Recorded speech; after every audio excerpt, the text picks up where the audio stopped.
কি মাওরা ভূতনাথ বলছি। Bhootnath is a back. তো ওই ঠান্ডাকাল পড়ে গিয়েছে, শীতকাল পড়ে গিয়েছে।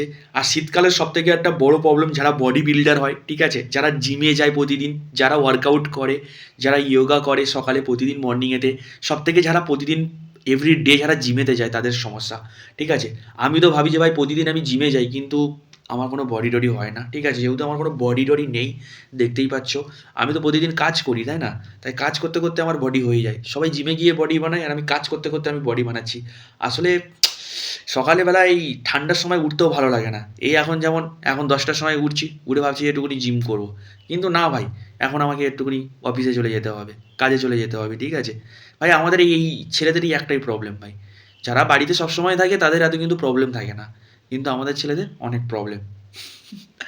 কি আর করা যাবে ভাই, সবই কপাল। মানে যারা প্রতিদিন জিমে যায় তাদের অবস্থাটা ভাবো। হ্যাঁ, প্রতিদিন সকালে ওঠা, ঠিক আছে, আর ঠান্ডাতে কাঁপতে কাঁপতে কাঁপতে কাঁপতে কাঁপতে কাঁপতে জিমে যাওয়া, যারা জিম বয় আছে তারাই একমাত্র বুঝবে। আর আমারও মোটামুটি মাঝে সাঝে করি তো, বুঝি ভাই। আমি প্রতিদিনই ভাবি, আমি এতটা সত্যি বলতে আমি অনেকটা লেজিও আছি, ঠিক আছে, অনেকটা লেজি আছি। কারণ প্রতিদিন ভাবি যে আমি আহ, মানে উঠবো সকালে, 6টার সময় উঠবো, 6টার সময় উঠবো, অ্যালার্ম ট্যালার্ম দিয়ে রাখি, কিন্তু সেই মানে অ্যালার্মের আওয়াজ তো কানে পৌঁছায় না। 6টার নাম করে সেখানে উঠে যাই 9টা থেকে 10টার সময় ঘুম থেকে উঠি। ভাবো তাহলে আমি কতটা লেজি, বুঝতেই পারছো। মানে আমার মতন লেজি মানুষ একটাও তুমি পাবে না, ঠিক আছে।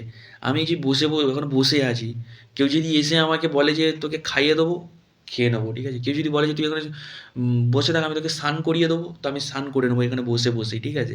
এমনিতে ভাই আমি প্রচণ্ড লেজি। এই জন্য ভাই আমি কিছুই করতে পারি না, কিছুই করতে পারি না ভাই। মানে অনেক মানুষ আছে যারা প্রচুর পরিমাণে পরিশ্রম করে, অনেক কিছুই করে, স্ট্রাগল করে, বাট আমি লেজি বলে আমি কিছু করতে পারি না। এটাই হচ্ছে আমার সব থেকে বড় প্রবলেম। কি হাসছো তো আমার কথা শুনে? হাসি পাচ্ছে না, আমি জানি হাসি পাবে না, কারণ তোমাদের তো হাসির মতন তো ঠোঁট নেই, তাই না? তোমরা হাসবে কী করে? সব বাচ্চা মানুষ, হাসতে গেলে একটু বড় হতে হয়, ঠিক আছে। আর যা প্রচণ্ড ঠান্ডা পড়েছে, কেউ কম্বলের তলায় ঢুকছে, কেউ বিভিন্ন জায়গায় ঢুকে যাচ্ছে, ঠিক আছে। কেউ কেউ আবার লুঙ্গির তলায় ঢুকে যাচ্ছে। সো যাই পারে হোক, সবাইকে শুভ শীতকাল। মানে শুভ, আমার নাম শুভ, ঠিক আছে। তো শুভ শীতকাল, শীতকালটা সবাই ভালো কাটুক।